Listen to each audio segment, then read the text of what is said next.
आज की वीडियो में मैं अपनी बहनों के लिए अपने कुछ ऐसी हैबिट और ऐसे अवामिल लेके आई हूँ जिन्होंने लिटरली मेरी ज़िंदगी को बदल दिया, मुझे फ़र्श से अर्श पर पहुँचा दिया, औलाद नरीना जैसी ख्वाहिश को पूरा किया। अल्लाह पाक ने मुझे सब कुछ अदा किया, पैसा दिया, गाड़ी दी, घर दिया और एक मोहब्बत करने वाला, इज़्ज़त करने वाला, प्यार करने वाला शौहर अता किया। शुक्र है अल्हम्दुलिल्लाह अल्लाह पाक का, इस बात के लिए करोड़ों बार शुक्रिया। माशाल्लाह आज जो है वो मेरी बेटी की बर्थडे, मैंने सोचा अपनी बहनों के लिए जो परेशान हाल है, किसी मुसीबत में घिरी हुई हैं, जिनको औलाद का मसला है, जिनको माल का मसला है, जिनका शौहर अच्छा नहीं है, बीमार है, किसी भी परेशानी में हो, तो उनके लिए एक ऐसी वीडियो लेके आ जाए जिनसे उनका भला हो सके। देखिए, परेशानी और गम ज़िंदगी का हिस्सा है। हर बंदे को कोई ना कोई गम होता है, हर किसी को लाइफ में कोई ना कोई चैलेंजेस का सामना होता है। तो हमें उस चैलेंजेस का मुकाबला करना है जो हमें दीन ने बताया, जो इस्लाम ने बताया, उस हिसाब से कुरान से मदद लेनी चाहिए। और फिर आप देखें आपके दिन किस तरह से फिरते हैं। याद रखिएगा, मेरे शुरू के जो शादी के दिन थे वो मैंने बहुत बुरा एक फेज़ देखा है और मेरे हालात ऐसे बिल्कुल भी नहीं थे जैसे कि अब है। और मैंने शादी के मेरे शुरू के 5-6 साल मेरे बच्चे नहीं हुए बिल्कुल भी। और मेरी जब शादी हुई थी तो मैं 4th ईयर में थी, मेरे हस्बैंड वो भी स्टूडेंट थे, मैं भी स्टूडेंट थी। तो हम दोनों को फाइनेंशियली इतने ज़्यादा इश्यूज़ थे, पॉकेट मनी के लिए मसला होता था, क्योंकि जब आपकी शादी हो जाती है तो फिर आप छोटी छोटी चीज़ों के लिए किसी के आगे हाथ नहीं फैला सकते। तो लिटरली हम लोगों ने एक बहुत बैड टाइम देखा, लेकिन अल्हम्दुलिल्लाह अब हम स्टेबल हो गए हैं। किन चीज़ों की वजह से, किन अवामिल की वजह से अल्लाह पाक ने हमारी मदद फरमाई है, वो मैं आप लोग के साथ शेयर करूँगी। बचपन से जब मैं बहुत छोटी थी, बलूगत से पहले, तो फिर मेरी अम्मी ने मुझे एक चीज़ सिखाई कि तुम रोज़ सूरत वाक़िया पढ़ा करो। मैं जब सूरत वाक़िया पढ़ती थी तो फिर मुझे तब कुरान नाज़रा भी नहीं आता था, मैं इतनी छोटी होती थी, लेकिन बस एक चीज़ दिल में बैठ गई थी कि ये पढ़नी है, अम्मी ने कहा है। तो मैं अपने टूटे फूटे अल्फाज के साथ जिस तरह से मुझसे हो सकता था, तब मुझे इतनी ज़्यादा टफ़ लगती थी, मैं उसको पढ़ती होती थी और मैं डेली पढ़ती होती थी। और ये मेरी सारे साल की, पूरे मंथ की ये मेरी रूटीन थी। जो सूरत मैं पढ़ती रही, उसके बाद इस तरह से मेरे हालात चेंज हुए। तब मैं बहुत छोटी थी, मुझे पढ़ने का बहुत ज़्यादा क्रेज़ था। अब वो मेरे गाँव में बड़े थे, तो फिर वो ज़मीनों को, चीज़ों को छोड़ कर आना शायद नहीं चाहते थे, लेकिन मैं पढ़ना चाहती थी, मुझे पढ़ने का शौक़ था। तो फिर इस तरह से अल्लाह पाक ने मेरी दुआएं कबूल की कि मेरे बाबा ने, जो कि इस चीज़ के अगेंस्ट थे, उन्होंने फ़ौरी तैयारी की और विदिन 1-2-3 मंथ हम लोग शहर शिफ्ट हो गए। तो फिर वहाँ से मेरी स्टडी का आगाज़ हुआ। तो मैंने बहुत अच्छी स्टडी की और जब मैं 6th क्लास में आ गई तो फिर मैंने इस चीज़ को छोड़ दिया। मैं भूल गई कि मैं सूरत वाक़िया भी पढ़ती थी और फिर मैं दुनियावी कामों में मगन हो गई। इस तरह से करते कराते मैंने अपनी 2nd ईयर कर ली और उसके बाद मैंने MA इंग्लिश लिटरेचर में मैंने एडमिशन लिया। और तब मेरा फौरी निकाह हो गया अचानक से। ऑल ऑफ सडन मेरी कज़न मैरिज हो गई और 6 माह मेरा निकाह रहा, उसके बाद मेरी शादी हो गई।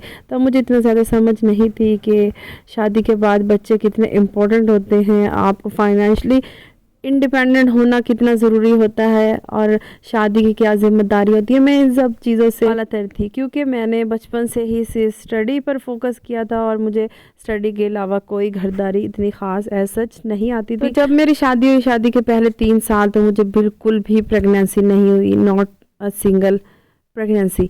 तो 3 साल तक तो मैंने बहुत हार्ड टाइम देखा। जो भी आता यही पूछता, बच्चे हुए हैं क्यों नहीं हुए हैं, बच्चे हो रहे हैं नहीं हो रहे हैं, कब बच्चे करने हैं। इस तरह के जो सवाल फैमिली की तरफ से आते थे, फ्रेंड्स की तरफ, तो बहुत ज़्यादा डिप्रेशन होता था और मैं इतना एक कोई डिप्रेशन के फेज़ में चली गई थी इन बातों की वजह से। और दूसरा ये है कि मैं, मेरे हस्बैंड दोनों स्टूडेंट थे, तो हम लोग फाइनेंशियली इतने ज़्यादा स्टेबल नहीं थे। तो फिर उस तरह से जब आप स्टेबल नहीं होते, इंडिपेंडेंट नहीं होते, तो फिर आप उस तरह से अपनी रूटीन को मैनेज नहीं कर सकते। हमें जो पॉकेट मनी मिलती थी मामू की तरफ से, जो मेरे फादर इन लॉ थे, तो फिर हम उसी में गुजारा करते थे। तो ये एक कोई अच्छी बात नहीं है। अगर आप शादी आपकी हो जाए तो फिर आपको अपनी ज़िम्मेदारी भी खुद लेनी चाहिए। अच्छा, 3 साल के बाद मुझे प्रेगनेंसी हुई, तो फिर मेरा मिसकैरेज हो गया, क्योंकि बेबी की ग्रोथ नहीं हुई थी और मेरा BP का इशू था। तो मैं तो बहुत ज़्यादा डिप्रेस्ड हो गई। तब मुझे याद नहीं था कि बचपन में मैं कुछ सूरतें भी पढ़ती होती थी। सूरत यासीन भी मैं बचपन में मेरी आदत थी। तो मुझे याद है कि मैं सूरत रहमान भी पढ़ती थी, सूरत यासीन भी पढ़ती थी, लेकिन ये मैं रेगुलर नहीं पढ़ती थी। सूरत वाक़िया में रेगुलर पढ़ती थी। तो फिर उसके बाद मैं बहुत ज़्यादा अपसेट हो गई, बहुत ज़्यादा परेशान हो गई। शादी के 5 साल के बाद मैंने अपने आप को संभाला, मैंने देखा कि मैं क्या कर रही हूँ। फिर मैंने अपने आप को दीन की तरफ मोड़ा और पहली सूरत जो मैंने ज्वाइन की वो थी सूरत यासीन। सूरत यासीन को मैं इस तरह से पढ़ती थी कि जब भी तहज्जुद का टाइम होता था मैं तहज्जुद पढ़ती थी, उसके बाद मैं सूरत यासीन को पढ़ती थी। और उसमें जो जहाँ पे मीम आता है उसमें लिटरली मेरे ख्याल से काफ़ी बार मीम आता है, मैं एग्जैक्ट तो नहीं पता, लेकिन जब भी मीम आता फिर मैं उस सूरत को दोबारा से पढ़ती थी और फिर मैं अगली मीम तक जाती थी। और इस तरह से करते करते मैं पूरी सूरत को ख़त्म करती। मैंने जैसे ही सूरत यासीन को स्टार्ट किया तो आप यकीन जानिए विद इन अ मंथ 15 दिन के अंदर अंदर अल्लाह पाक ने मुझे फिर खुशखबरी से नवाजा।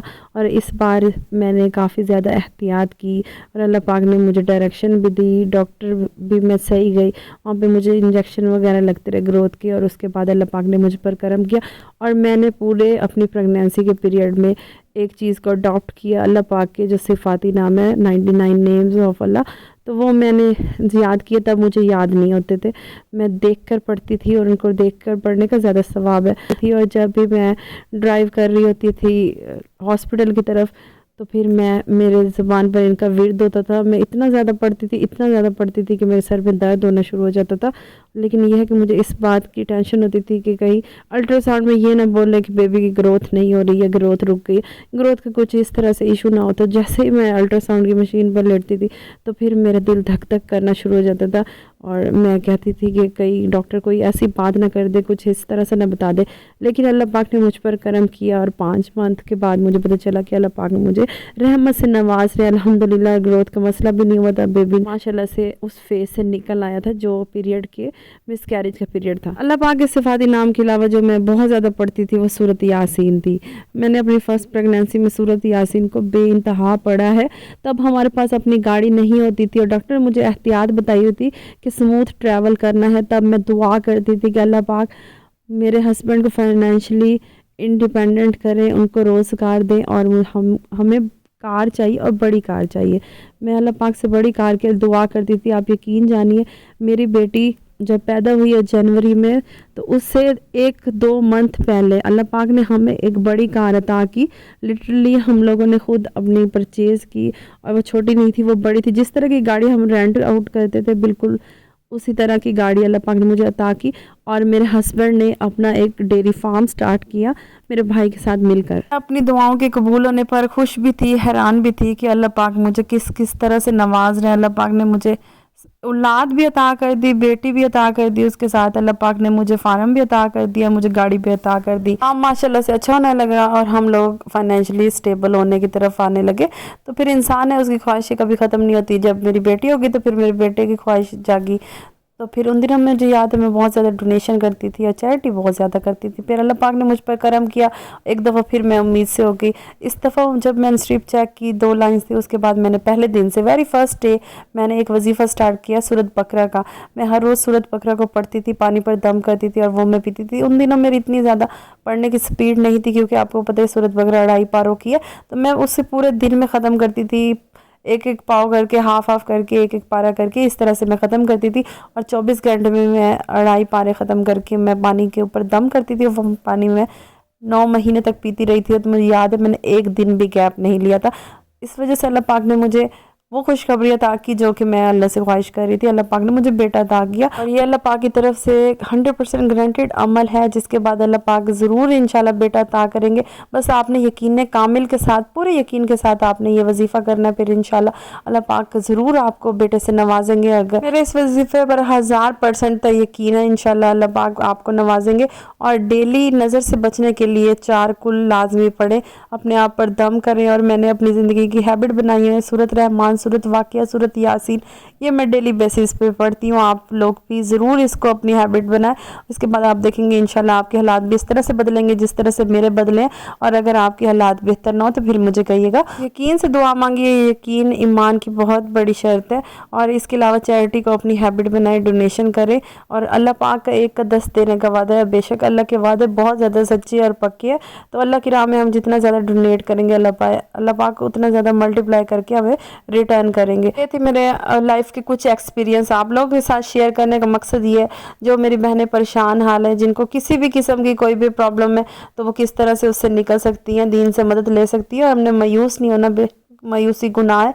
तो हमने हर हाल में पॉजिटिव रहना है, अल्लाह से उम्मीदें लगा के रखनी है और बेशक अल्लाह ही उम्मीदों को पूरा करने वाला है। अगर आपको मेरी वीडियो अच्छी लगी हुई और आप थोड़ी सी भी मोटिवेट हुई हैं तो प्लीज़ लाइक कीजिएगा, चैनल पर फर्स्ट टाइम आई है तो सब्सक्राइब कीजिएगा। Thank you so much for watching. अपना ख्याल रखिएगा। अल्लाह हाफ़िज़।